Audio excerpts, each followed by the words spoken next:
Hi, I'm Christopher Hine, and we're talking more about basic Bokken work. So it's important when you understand Bokken work what the attack types are, and this is the big discussion that we're having in the world is, or that has been had for the last several hundred years was, what's better, thrusts or slashes or cuts? Which one's better? And there's lots of things you need to think about when you think about these. The truth is we need both of them, and we need both of them for a bunch of different reasons. So we're going to talk a little bit about those, and we're going to talk about how those two ideas relate to kamae. So if I could get Josh to come in here with me.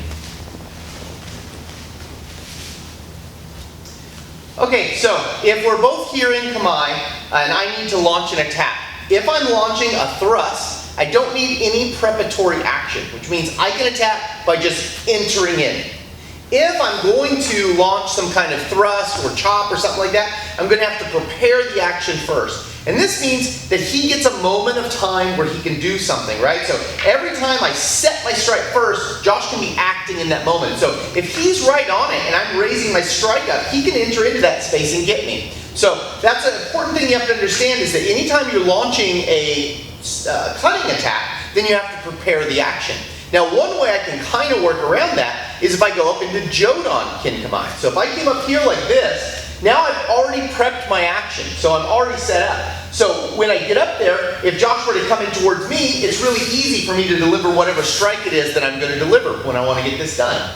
So by coming up into Jodan Kamae, I've already prepped my attack. Now I don't want to prep my attack while I'm in range. So right now, if Josh takes a step in, he can get me. Right? And with a thrust, it'd be nice because he'll beat me every time with that. Boom, perfect. Okay? So if I were to go into Jodan Kin Kamae now, and he's right on the moment, he's going to get in there. Now understand, this is not a bad shot for him, because if my next action is for my arms to go down, and his next action is for his arms to go up, he'll be able to defend himself as I'm coming in. So I kind of give him a free shot that way, and I don't want to do that. So if I go up into Jodan Kin Kamae, I want to step out of range, right? So I know I'm safe. Then I can set that range. One nice thing to understand about using Jodan Kin Kamae is when I set it, I can either go forward, back, or stay in place with my kamae. Let me show you what I mean. So if we're here, I can set Jodan Kin Kamae by going back. I can set Jodan Kin Kamae by going forward. And I can set Jodan Kin Kamae in place.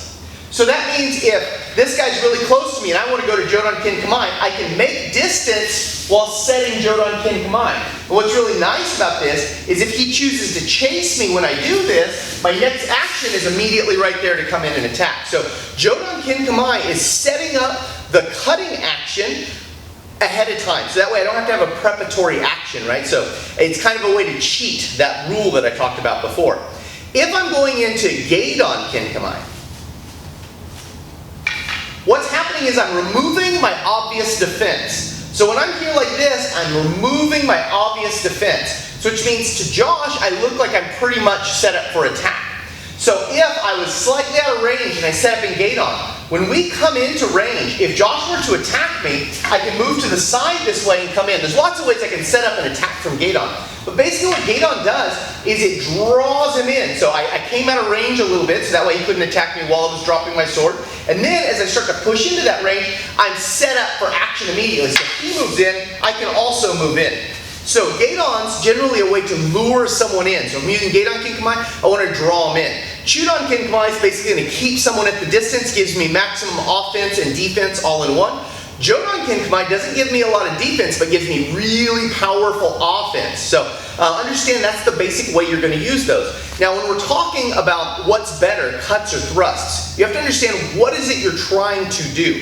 For example, if he had some kind of really ferocious armor on, maybe a simple cut's not going to go through it, but a well-delivered thrust could get into the right spot, right? Or it could be that he's in some position that getting in with a good thrust isn't good for me, and I have to hack into him. If I'm dealing with multiple attackers, then thrusts are generally a bad way to go, right? So, if we had Josh here, and then we had a guy over there and a guy over there, if I were to attack them all with thrust, I would have to thrust over here, reset thrust over here, reset thrust over here. It's a lot of work. However, if I take a cut, so if I came a little out of action or a little out of range with this guy and set my cut up, I can easily come in and swipe all those guys in one shot, right? So depending on what kind of situation I'm facing will determine the kind of attack I want to make.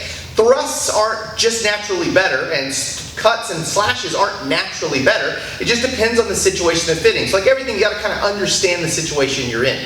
So it's important, like everything in Aikido, don't think that things are just arbitrary. There's not some arbitrary, I can choose to do this because it's fun or I think it's aesthetically pleasing. There's a reason that all the techniques and kamaes, they exist. And so you need to explore the reasons for those. So understanding why Chudan's valuable or why Jodan's valuable or why Gedan's valuable is very important. If I was facing someone who is highly skilled and I respected their skill, I would probably try and stay in Chudan most of the time because it gives me maximum offense and defense at the same time. If I was messing with someone who was highly defensive and they had a good defense, but I felt like their offense wasn't that good, I'd probably go into Gedan because Gedan might lure them in and I get an opening that way.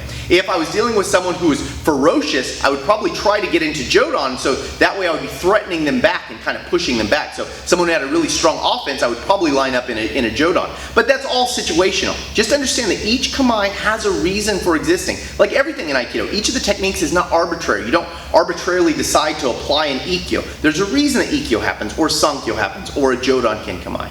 I'm Christopher Hine, thanks for watching.